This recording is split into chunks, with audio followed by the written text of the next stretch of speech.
speak. Unfortunately, it looks like our microphone has died, so please speak as loud as you can when you come up to the front. Next, we have our second speech by Kai Wang. And first, we'll have her speech objectives read by her evaluator, Aline Zoldbrod. And Aline, you can do that from your seat. So the title of Kai's speech is What I Learned About Personal Growth in the Past Year After Leaving College for 18 Years. Her time actually is 8 to 10 minutes, so the time on the schedule thing is long. Here are the goals. 1, to inspire the audience by appealing to kind and authentic motives and challenging the audience to achieve a higher level of beliefs or raise their level of consciousness. 2, appeal to the audience's needs and emotions using stories, anecdotes, and quotes to add drama. And 3, to use minimum notes. Thank you, Aline.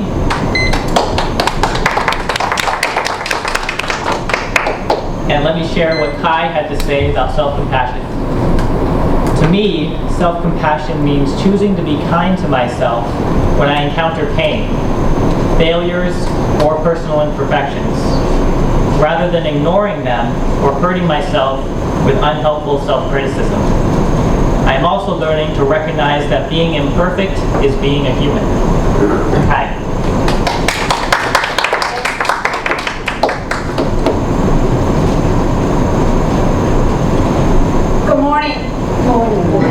Good afternoon. Yes, such a treat to see you guys and speak today. I'm a mom of 2 elementary school aged kids, and I left college 18 years ago. So, do I have any business with growing? Well, to start with, feeling lack of confidence. I used to feel that I need to hide, and I was not confident, and I'm scared of showing up, and I was scared of people judging me. So I have that, you can see I have that like longing to show up, something like unfulfilling inside of me, but I don't, and I feel stuck, but I don't know how to get unstuck. Well, then God gave me a gift, or some people may say nature delivered me a big gift, an accident. I almost died about 2 years ago, and I didn't know it was a gift. And I learned from Mickey, just your story, like I can laugh about everything now, even my accident and all of the suffering, whatever. And so it turned out, after the accident, I have this burning desire to change, to evolve. So in the past, I wanted to change with my little nudging, but it's not strong enough. But then I have this burning desire. I want to evolve, and I want to be the best I can be. And I learned from my later research that burning desire is the first step to actually have change. And then another thing I found also is like, do I really need to have permission? Do I really need to accomplish like everything in order to feel confident? I discovered that I could give myself permission to feel whatever way I want to feel, or do whatever my heart desires. And I'm like, I'm winning the prize to the universe. Seriously. I know some people might not believe me. I remember when I was reading The Power of Now, Eckhart Tolle said there's a story, a stranger like was begging on the street, and so a passenger passed by, and the beggar said, "Give me something, give me $1 or something," and the person who passed by said, I don't have anything to give you. Look at what's under you. What's in your box you're sitting on? And he said, nothing. I've been sitting on this box for 30 years. Nothing was there. And he said, well, open it, have a look. And so this beggar opened the box, and he found there were gold, a box of gold, and he was sitting on. And so Eckhart Tolle said, everyone is a beggar. I'm like, what? He said, when you don't know how much strength you have inside you, when you think you need to accomplish and to seek outer source in order to feel confident, you are a beggar. Well, of course I didn't believe that in the beginning, but then guess what I did? I'm like, well, I better give it a shot, right? And so I'm like, from now on, I choose to be confident. I know I didn't go to Ivy League for undergraduate. I went to a average school, and I didn't go to any famous brand corporate America for job. I was a preschool teacher, and then I stayed at home for 18 years. I didn't have like a shining resume, right? I'm like, do I really need permission? Right? I want to show up. I want to do those kind of things.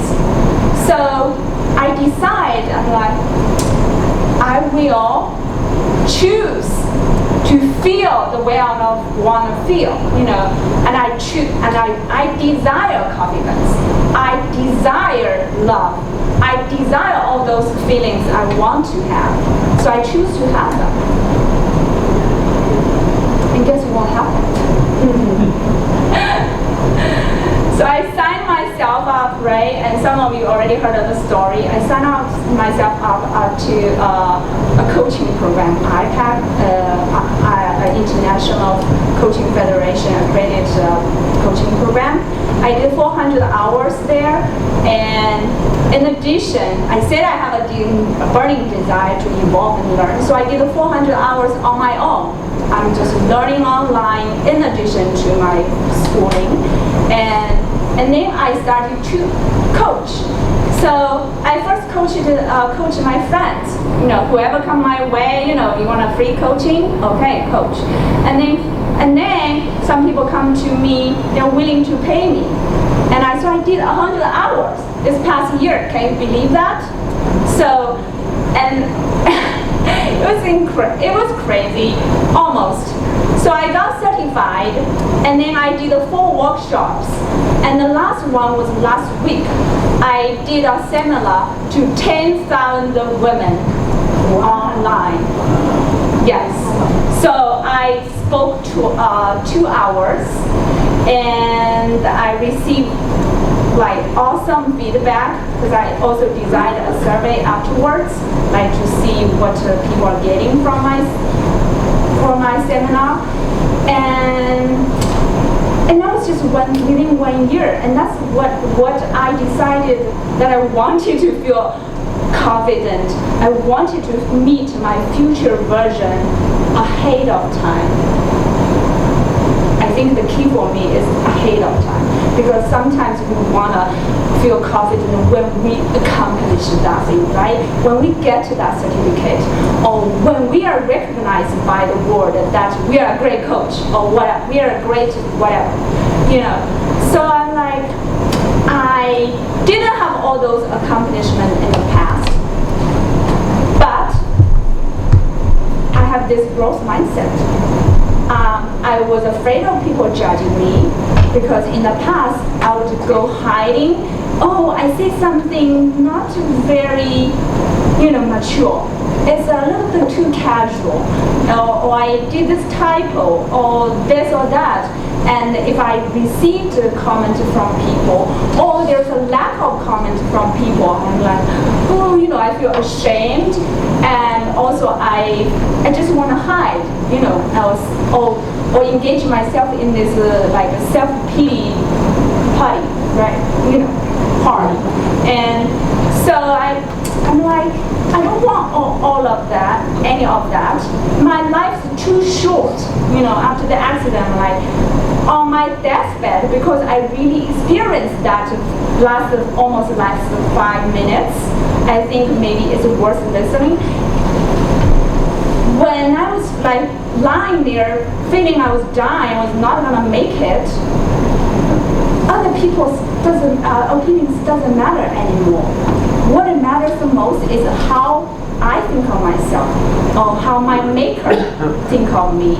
You know, it's between me and my soul and my God. You know, so I'm like, all right, I get it. I'm gonna be courageous enough, and I'll do whatever I want to do. And so I started my own practice, and I'm seeing clients every week. And also, another thing I discovered from my personal growth journey, you know, kindness is really one of my core values. But in the past, I believe it was my innate core values. I was born that way because my parents were kind, my grandparents were kind. I don't have a choice, and sometimes I feel so vulnerable to be kind, right? Because then you're like almost feeling you're giving away your time and your energy and this and that, and sometimes you get people talk behind you and question your motives and this and that. I'm like, why do I do that? So I didn't have peace even doing kind of acts. But then I gradually realized I have a choice here. I could choose to be kind. It doesn't have to be like I was born this way, but I choose to embrace it. So the past year I run this 300 women online group. So I help them pro bono. And I know people are still talking behind me, for example, like feeling that I was still not giving enough because I could only do that on my spare time. And it's okay. And I choose to do whatever I feel that is the kind of way to do. And so that's what I learned in the past year. Thank you.